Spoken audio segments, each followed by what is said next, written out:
Eu não quero passar para vocês. Verdade. Gente da gravada, hoje é aula de nazismo, tá bom? Provavelmente pessoal, não vai dar tempo de ver tudo hoje, mas vamos lá. como vocês estão? Vocês vão reparar que a nossa aula de hoje é muito parecida com a de fascismo. Muito parecida mesmo. É o jeito que o nazismo chegou ao poder, como ele surgiu, em que contexto, é tudo muito próximo, viu, gente? Então essas partes eu acho que até que vai ser um pouquinho rápido. Mas vamos lá, vamos começar. Assim como a gente fez com a Itália, né? Que a gente viu um pouquinho do background dela antes de entrar para ver o fascismo de fato, aqui no nazismo não vai ser diferente. O contexto histórico em que ele está inserido é muito importante para a gente entender como ele surgiu.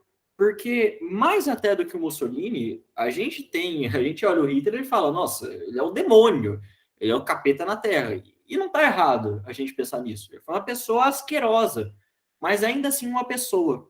E isso que a gente tem, esse olhar desumano que a gente tem para o Hitler, que é natural, afinal de contas. Todas as vidas importam. Não é isso que eu estou falando, mas tem uma implicação muito ruim, que é a gente não consegue ver como o meio social afetou ele. E afetou os seguidores dele. Quando a gente desumaniza o nazismo ao ponto de pensar, nossa, isso aí foi uma coisa tão atípica, isso nunca aconteceu antes, nunca vai acontecer de novo, a gente não vê na realidade como esse movimento foi construído. E como o tecido social... Nossa, tecido social foi uma palavra bem de pau no cu. Enfim, o meio que eles estavam influenciou muito para o nazismo surgir, tá bom? Sendo terrível ou não, as coisas são frutos de seu tempo. E isso, obviamente, não deixa mais desculpável tudo o que aconteceu. Só deixa mais explicado. E é esse o objetivo que eu quero trazer aqui para vocês, tá bom? Então vamos ver agora o pós-guerra. E quando eu digo pós-guerra, é pós-Primeira Guerra Mundial, obviamente, que é realmente quando o nazismo ganha forças. Então, relembrando, a Alemanha das potências centrais perde a guerra, o Kaiser renuncia e a Alemanha vira a República de Weimar, tá bom? Então não existe mais Império Alemão, não existe mais Reich. Agora é uma república presidencialista parlamentarista, ou seja, além de um presidente, nós temos também um primeiro-ministro, que é quem realmente manda nas coisas. Que na Alemanha, esse primeiro-ministro chama chanceler, tá bom? Então tem esse nome. Então, recapitulando, deixou de ser um império, virou uma república, tipo a do Brasil. Só que, diferentemente do Brasil, que a gente não tem um primeiro-ministro para o parlamento, eles têm lá. Então, além do presidente, eles também têm um primeiro-ministro. Esse primeiro-ministro, na Alemanha, tem o nome de chanceler. Tá bom? É só um nome diferente. Perdendo a guerra, além disso, né, de ter virado uma república, a Alemanha assina o Tratado de Versalhes. E a gente sabe tudo o que ele fez, a humilhação, a limitação do exército, etc. Só que o mais importante para essa aula é a grande indenização que a Alemanha teria que pagar para as potências vencedoras. Gente, era absurdo. Era muito dinheiro. Eles colocaram esse valor para a Alemanha não pagar, para ela sofrer, para ela quebrar de fato. E foi exatamente isso que aconteceu. A inflação vai às alturas, a gente vai ver isso com mais calma daqui a pouco. Mas se vocês lembram bem, né? Lá no finalzinho da Primeira Guerra Mundial, durante os tratados de negociação, a gente tem um movimento revolucionário esquerdista muito forte na Alemanha. Então é fundada a Liga Espartaquista, por causa de Espartacus, né, o escravo de Roma, afinal de contas, que virou depois o futuro Partido Comunista da Alemanha.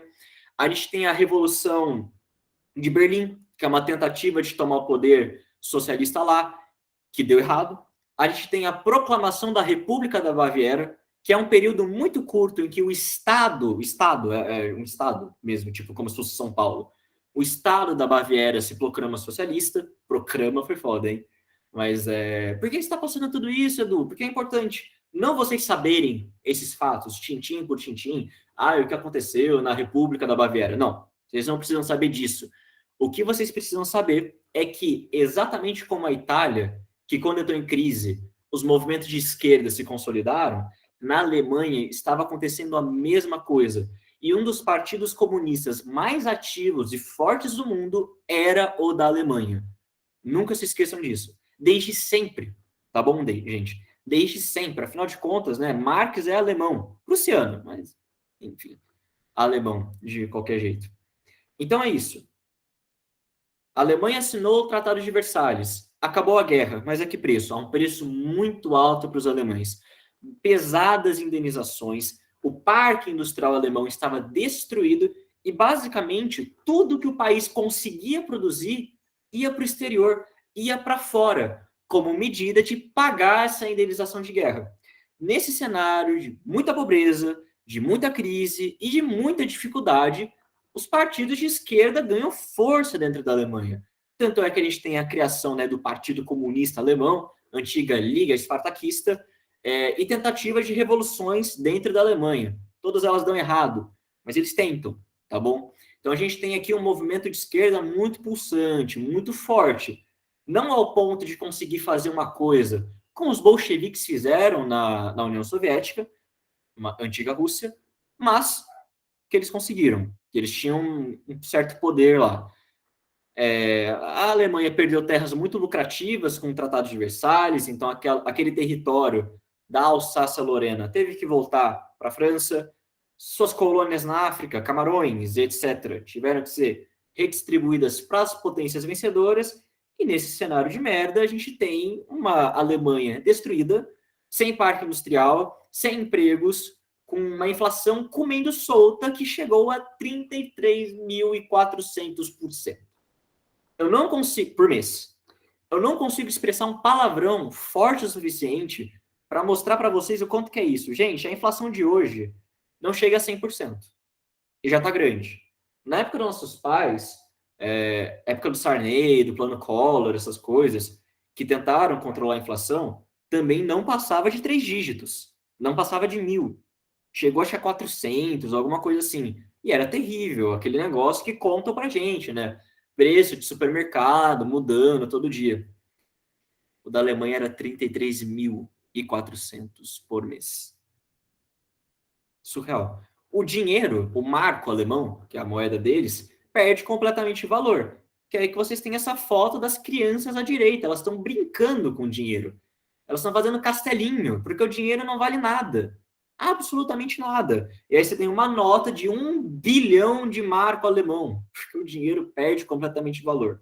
Enfim, tudo destruído, tudo cagado, até que os Estados Unidos começa um plano de auxílio, de ajuda econômica para a Alemanha, para as potências europeias como um todo, mas principalmente para a Alemanha, o chamado Plano Dawes, que eu citei para vocês na aula sobre crise de 29. Não dei a detalhes, também não vou dar agora, porque no time, brother, mas falei para vocês. Depois desse Plano Dawes, de 1924, a economia da Alemanha se estabiliza por um tempo. Por um tempo, tá bom? Então, só vindo aqui, Tratado de Versalhes, perdeu guerra, crise, muita crise. Nesse cenário, o movimento de esquerda surge bem forte. Essa crise é contornada pelo Plano Dawes, por auxílio externo dos Estados Unidos, mas isso é momentâneo. Isso é só por um tempo, porque depois a crise volta. Por que ela volta? Lembrem-se do que aconteceu em 1929, mas isso aqui a gente vê daqui a pouco, tá bom? Falamos do cenário da Alemanha, do período do pós-guerra, que é essencial para a gente entender de onde veio o nazismo. E agora vamos ver, então, um homem que não criou o nazismo, mas que fez ele se espalhar. Enfim, vocês sabem muito bem. O Hitler nasce na Alemanha no ano de 1889, no mesmo ano que a gente virou uma república, né? Enfim, o Hitler, ele era de classe média baixa, tá bom, gente? O pai dele era funcionário público, ganhava um certo dinheiro, o Hitler estudou em umas escolas bacanas, mas não era igual os nobres da Alemanha, que tinham dinheiro a dar com pau, que podiam fazer o que quisessem e tudo mais. E percebam, gente, percebam uma coisa importante. Ele nasce na Áustria. Áustria. Império Austro-Húngaro. O Hitler não é alemão. Ele não é alemão. Tipo, nascido na Alemanha, tá bom? Aquela história que quase todo mundo sabe, né? Que é um meme. Ele tentou entrar na escola de artes, foi reprovado, blá, blá, blá, blá, blá. Encurtando muito a história, gente. O Hitler perde o dinheiro que o pai tinha conseguido conquistar, o pai dele morre muito cedo, a mãe dele morre muito cedo, e ele não tem muita oportunidade de estudo. E ele acaba tendo que ir para a fábrica, trabalhar em fábrica mesmo, em indústria. Ele virou peão de fábrica. Lá, ele tem os primeiros contatos dele, ele tem o primeiro contato dele com o socialismo, e desde cara, e com o comunismo, e desde cara ele já não gosta, ele já repudia. Por quê, gente? Porque o Hitler, e isso é muito importante, ele era uma pessoa extremamente nacionalista. Extremamente nacionalista. E para ele, uma ideologia que pregava que a gente tem que deixar nossa nacionalidade de lado em prol de uma revolução mundial, para ele aquilo não fazia sentido. E era muito forte. Tá? Ele realmente não gostava, ele brigou com os comunistas das fábricas e etc. E aí vocês estão pensando, tá, mas isso é na Áustria. Ele nasceu na Áustria. Como que esse cara para na Alemanha? Então, gente, porque, como eu acabei de falar, o Hitler era nacionalista. Mas ele não era nacionalista da Áustria, do Império Austro-Húngaro. Não, ele odiava o Império Austro-Húngaro. Por quê? Porque o Império Austro-Húngaro era multiétnico. Áustria, Hungria. Mas não só Hungria. Você tinha húngaros, que são da etnia Magyar, vocês não precisam decorar. Você tem eslavos, vários eslavos, croatas, bósnios, etc, etc, etc. E, obviamente, você tem os austríacos. Só que o Hitler não ligava para essas coisas. Ele não estava nem aí para isso. Ele era nacionalista do povo ariano, que é que vem a palavra. Dos loirinhos, de olhos azuis, dos alemães, entre aspas, de fato, tá bom? De fato não, o que eu quis dizer é que, tipo, do estereótipo que a gente tem de alemão. O Hitler era nessa noia, ele era nesse cenário, ele era nacionalista para essas pessoas, e não para o Império Austro-Húngaro, que ele considerava miscigenado demais, multiétnico demais. Então, quando estoura a Primeira Guerra Mundial, ele não vai lutar, ele, nacionalista e tudo mais, obviamente, ia para a guerra. Mas ele não foi pela Áustria, ele foi pela Alemanha. Ele fugiu da Áustria, da cidade que ele estava instaurado. Ele morava na fronteira, viu, gente?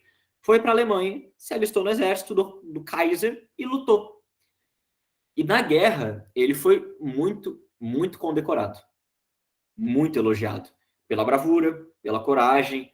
Ele foi ferido em batalha, eventualmente. Quase morreu. Quase morreu. Foi muita pouca coisa que o mundo não livrou a gente dele. Mas ele foi muito elogiado. E aí, gente, é nesse cenário do Hitler lutar pela Alemanha, ser condecorado, que ele ganha a cidadania alemã. É nesse cenário, tá bom? E aí, ganhando a cidadania alemã, ele se instala de vez dentro do país, tá bom? Ele é condecorado com esse negocinho aqui, gente. Vocês estão vendo? Que eu estou circulando com o mouse. Essa aqui é a Cruz de Ferro. É como se fosse a nossa Ordem do Rio Branco, tá? É a mais alta honraria que alguém, um soldado, poderia ganhar. E o Hitler ganhou, então, com isso, ele conseguiu tirar a cidadania e ficar lá. Depois que a Alemanha perde a guerra, o Hitler fica muito amargurado, obviamente. Ele e a ala mais nacionalista do exército alemão fica acreditando naquilo que eu disse para vocês no finalzinho da nossa aula de Primeira Guerra Mundial. Acredita no mito da apunhalada pelas costas, onde havia uma conspiração por trás do exército alemão, em que ele se rendeu, em que o Kaiser renunciou, traiu o seu exército e o exército se rendeu, mesmo que ele estivesse ganhando a guerra. Isso na cabeça dessas pessoas, incluindo desse homem aí. Na prática, a Alemanha estava levando uma surra, mas isso é muito importante. Ah, Edu, e por que você está contando toda essa história? Porque a partir daqui, eu já falei para vocês, mesmo que indiretamente, todas as principais características do nazismo. Não acredita em mim? Vamos ver agora. Agora não, porque eu quero ver se vocês têm alguma dúvida. Tem alguma dúvida? Deixa eu ver o chat. Tá tranquilo, Edu. Essa aula é bem tranquila, né, gente? É bem famosa.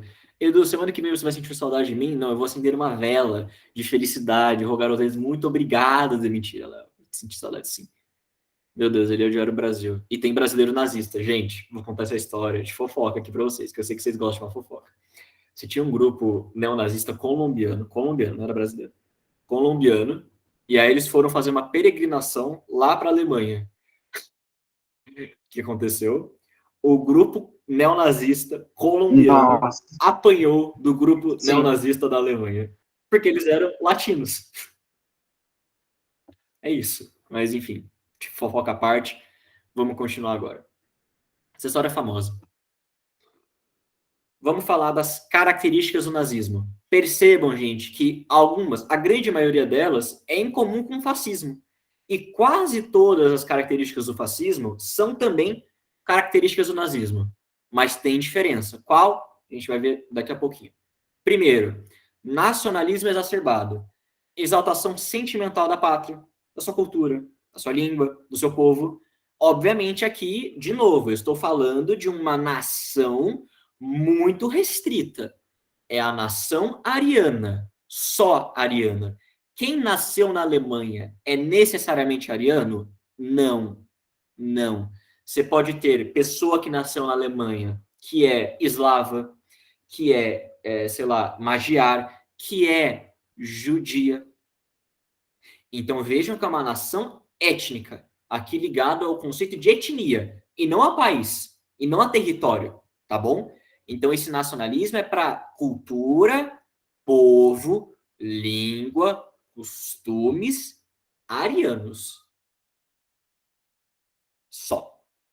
Importante, tá bom? E aí é que vem o arianismo, tá bom? Justamente por isso. E por que essa exaltação da raça ariana? Porque ela é a melhor do mundo. Pelo menos era isso que acreditavam os nazistas, que era a crença que a raça ariana, que era predominante na Alemanha, era descendente de uma linhagem europeia pura. Ou seja, esses ingleses miscigenados, esses franceses miscigenados, esse povo nojento do Império Austro-Húngaro miscigenados. Nós, arianos, somos os únicos puros. Obviamente isso é falácia, né? Geneticamente comprovado, mas é o que eles acreditavam. E por eles serem uma linhagem pura europeia, eles eram superiores aos outros. E nesse sentido, gente, nós temos aqui na cabeça de um nazista uma raça que é superior a todas. Por quê? Porque é a única pura. E essa raça tem que ser exaltada, gente. Porque é a melhor raça do mundo. Então, a língua dela tem que ser espalhada, os costumes dela têm que ser espalhados, a cultura, e etc, etc, etc. E não só isso. Essa raça, por ser superior, por ser a melhor do mundo, ela tem o direito de ter a melhor vida possível. E, portanto, o nazismo tem uma crença não, né? Uma característica que eles chamam de espaço vital. Em alemão, Lebensraum, que às vezes aparece, tá? Em alemão, infelizmente. Mas aparece a tradução. O que essa ideia prega? Prega que a raça ariana, por ser superior, tem que se desenvolver, tem que se espalhar. E para se espalhar, ela precisa ter amplos territórios. Repito, a raça ariana é a melhor do mundo. É a mais desenvolvida, é a mais incrível, é pura e única. Por isso, um ariano tem o direito de ter a melhor vida que ele possa ter. E isso implica em ter amplos territórios para que essa vida seja possível.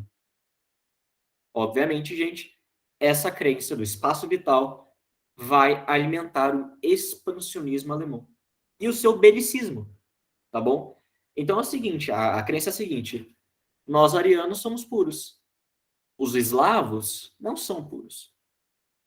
Nós arianos temos o direito, portanto, de irmos lá, conquistar a terra dos eslavos, expulsar eles de seus lares e ocupá-los, para que nós arianos possamos nos desenvolver plenamente. E aí você tem toda a merda que aconteceu. Outra característica, anticomunismo. Muito forte. Muito, muito, muito forte. O Hitler e, obviamente, os nazistas, por extensão, tinham aversão ao socialismo marxista, consideravam ele antipatriótico, por motivos que eu já expliquei, e uma ameaça para o Estado alemão. E pasmem, por boa parte da história do governo nazista, você ser comunista era pior do que ser judeu. Sabem a Olga Benário, que o Getúlio Vargas... Bom, sim, eu sei tipo, sim. Vocês estão ligados? A Cami falou para vocês? Então, gente, ela não foi presa por ser judia, ela foi presa por ser Não comunista. acredito. Tá bom? Obviamente, ela ser judia contribuiu muito para o que aconteceu. E depois a perseguição dos judeus é muito mais sistemática, muito maior e muito mais cruel do que foi com os comunistas. Mas nesse comecinho, era pior ser comunista do que judeu. Menino, não sabia. Para vocês verem. Ela era esposa do Carlos Prestes, né? Do Luiz Carlos Prestes, isso. E a filha dela, Anita Prestes, é historiadora, professora da UFRJ, e foi esses dias um podcast contar a história da mãe. Ai, que legal. Bom, depois você me passa. Que bom que ela conseguiu ter filho, porque ela estava grávida, né, quando ela foi levada para lá. Que tristeza. E aí foi uma puta... Enfim, gente, história. Queria muito aqui contar para vocês a fofoca toda, mas não vai dar. E por fim, gente, a maior característica do nazismo, né? Maior não, né? Mas é que a gente mais se associa ao nazismo, antissemitismo. Crença na inferioridade da raça dos judeus, que eles eram avarentos por natureza, ou seja, egoístas, que eles estavam roubando a dignidade do povo alemão e que, portanto, a cultura judia, seus costumes, tradições, língua e etc., tinham que ser exterminados. É por causa dos nazistas que a gente tem o crime de genocídio, tá bom? Inclusive, eles acreditavam... É uma coisa meio brisa, né, gente? Eles acreditavam que os judeus estavam ligados ao surgimento do comunismo, que eles estavam ligados à traição na Primeira Guerra. Uma brisa dessa. Diferenças para o fascismo. Arianismo, obviamente, né? É bem típico deles. Espaço vital, que é uma medida expansionista que o fascismo também tinha, mas que é uma desculpa alemã. E antissemitismo. Grandes diferenças, tá? Agora, esse resto aqui, gente, ó, totalitarismo. Nazismo era totalitário? Era. Autoritarismo. Nazismo era autoritário? Era. Militarista, nacionalista, irracionalista, todas essas características têm algum efeito no nazismo, tá bom? Qual que é a grande diferença do fascismo para o nazismo? E isso já caiu em prova. Aqui, ó. Corporativismo. Isso é exclusivo do fascismo. O nazismo não teve isso, tá bom? Já expliquei para vocês o que é. A gente não tem tempo para parar. Nossa, gente, vai precisar de mais uma aula. Não tem jeito. Alguma dúvida dessas características? Oi, só fala o que é corporativismo de novo, só joga. É aquela ideia, né, de que o Estado tem que controlar o trabalho, e aí, tipo, você não precisa de sindicato, tá. não precisa de nada. E aí, enfim. É quem não Getúlio. Igualzinho. Bom, gente, vamos ver então. Agora a gente viu as características do nazismo. Vamos ver como é que ele surgiu. Após a guerra, o Hitler, né, dispensado do exército, afinal de contas, e ele vai ficar num cargo burocrático menor, vai ficar cuidando de papelado, essas coisas, até que eventualmente um dos líderes, continua no exército, tá? Mas em cargo burocrático. Até que eventualmente chamam ele para ir investigar o Partido dos Trabalhadores Alemães. Aí você pensa, nossa, mandaram investigar o PT? Não, não é o PT, não é de esquerda. Já vou explicar para vocês. Que era sediado em Munique, que é na Bavária, ou Baviera, é a mesma coisa, tá? Não precisam saber disso.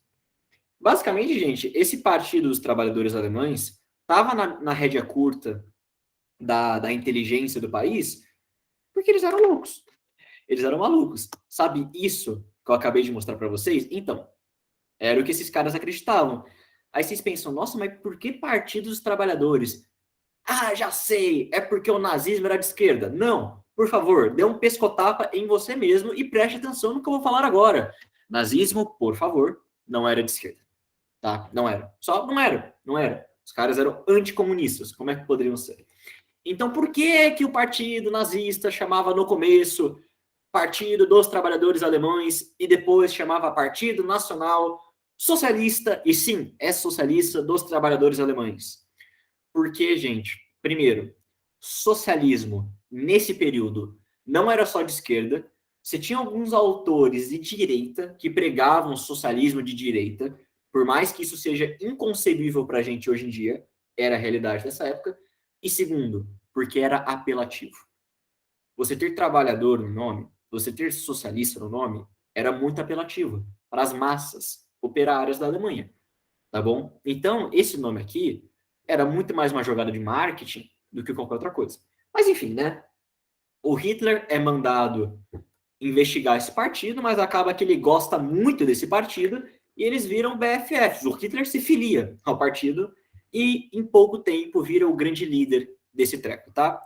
E aí é fundado, depois disso, depois da entrada do Hitler, depois que ele vira o líder do partido, é criado, então, o Partido Nacional Socialista dos Trabalhadores Alemães.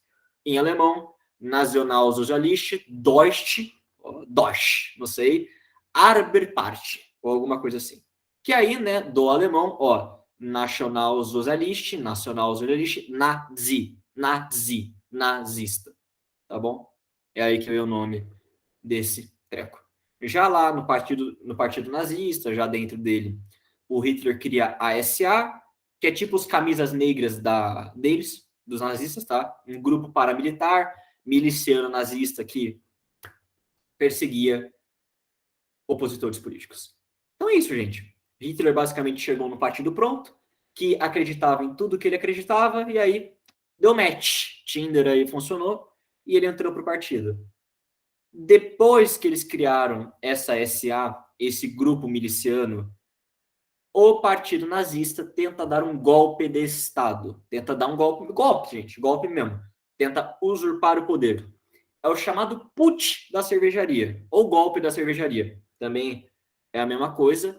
Aconteceu em 1923 e foi uma tentativa do partido nazista de tomar o poder por meio de um golpe. Tipo a Marcha sobre Roma, tá, gente? Do Mussolini. Igualzinho. Inclusive, inspirada na Marcha sobre Roma. Só que deu errado.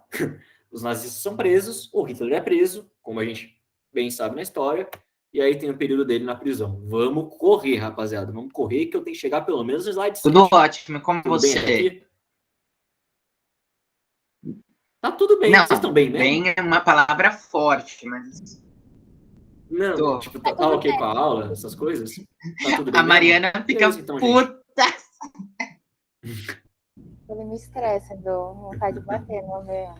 Aí, ó, presencial. Essa aula não podia ser presencial, mano. Porque, ó, ia passar na fileira do Leandro e, ó. Como assim?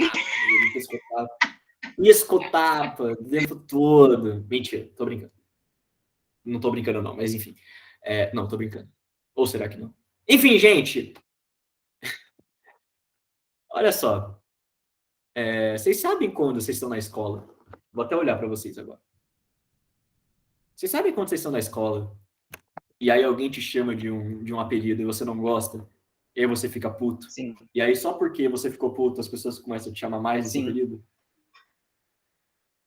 Você sabe daquela... Eu não lembro qual atriz que era, mas enfim, tiraram ela, uma foto dela com um amante. Ela tava chifrando o marido e aí ela ficou puta e processou a revista que divulgou ela.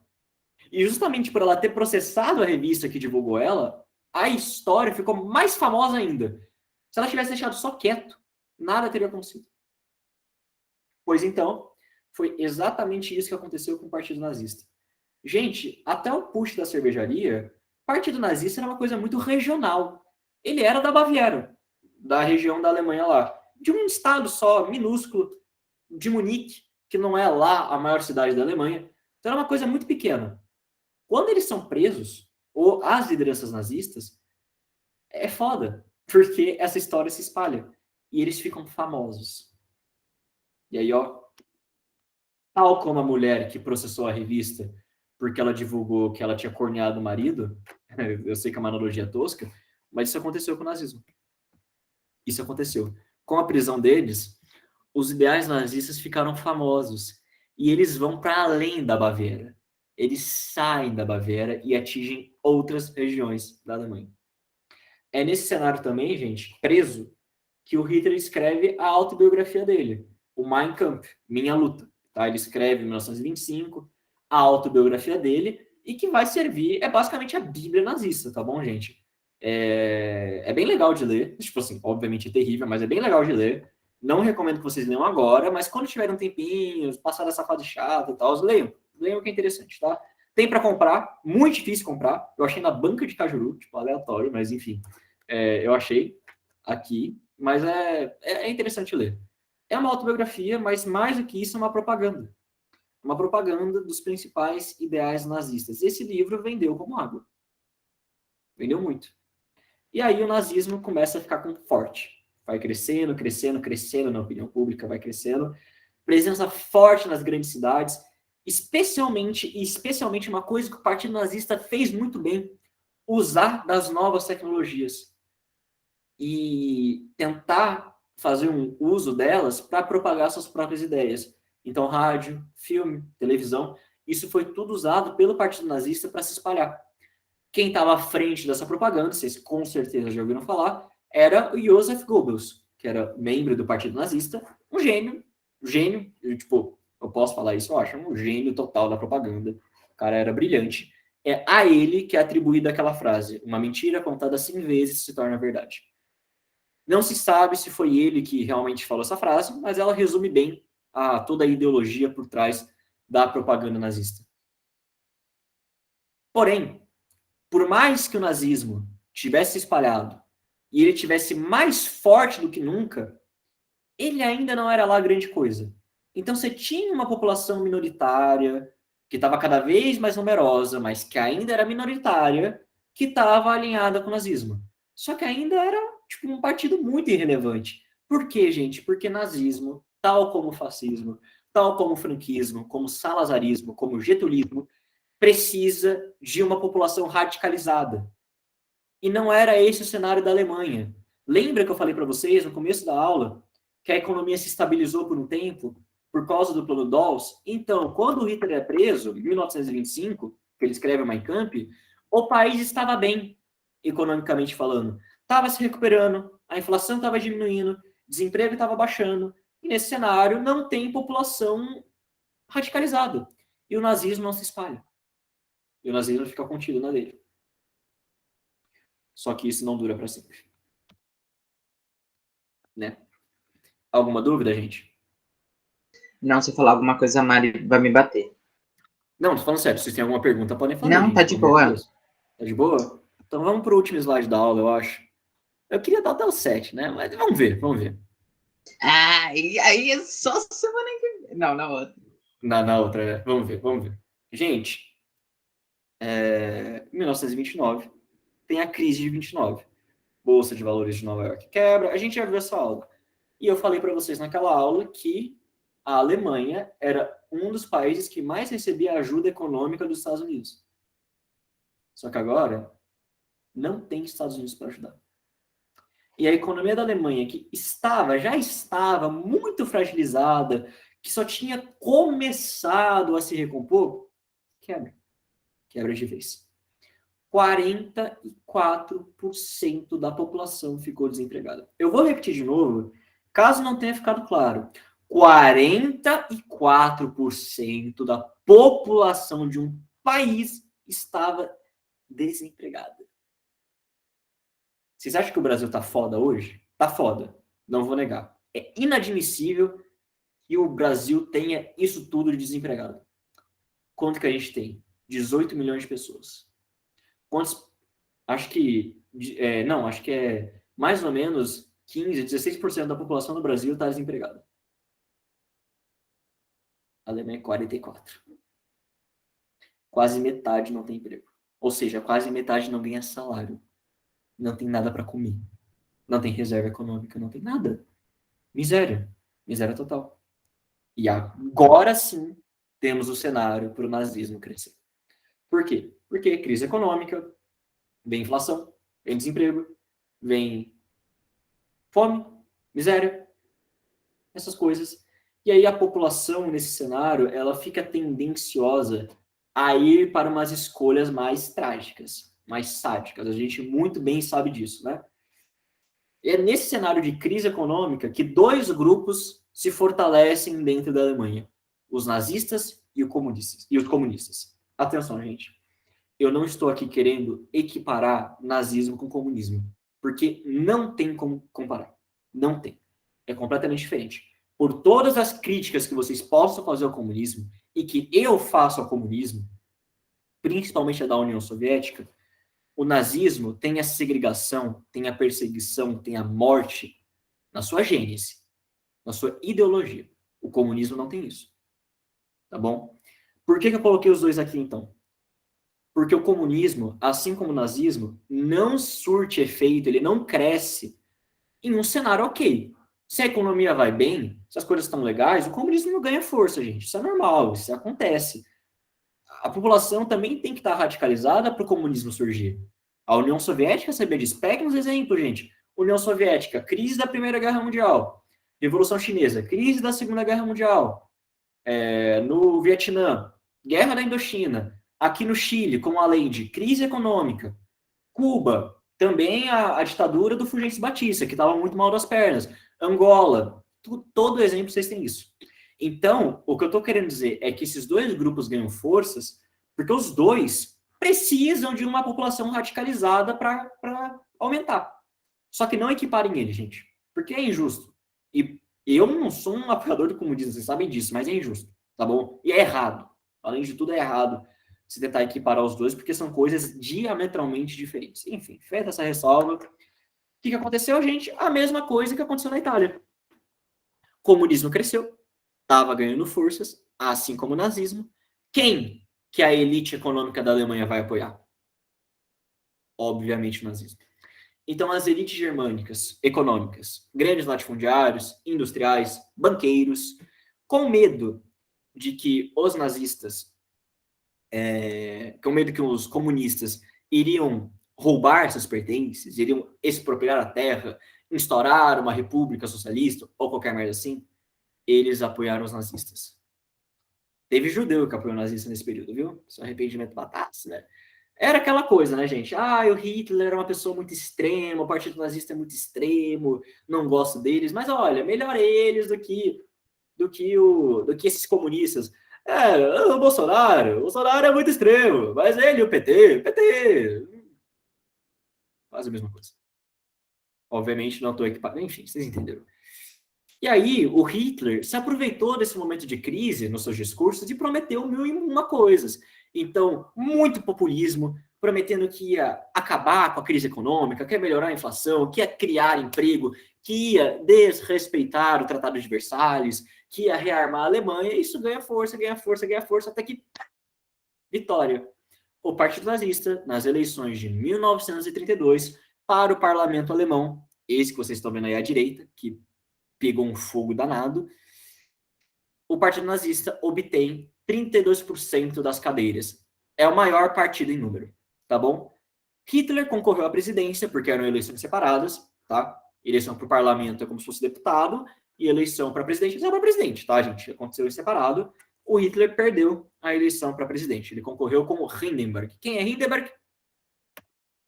Próxima aula. Próxima aula? Então tá bom. Próxima aula. Tu vai perguntando. Tchau, pessoal. Vou dar essa colher de chá pra vocês. Tchau, pessoal. Não, mudei de ideia. Vai ter mentira. Tá bom, tudo bem. Vou dar essa colher de chá pra vocês.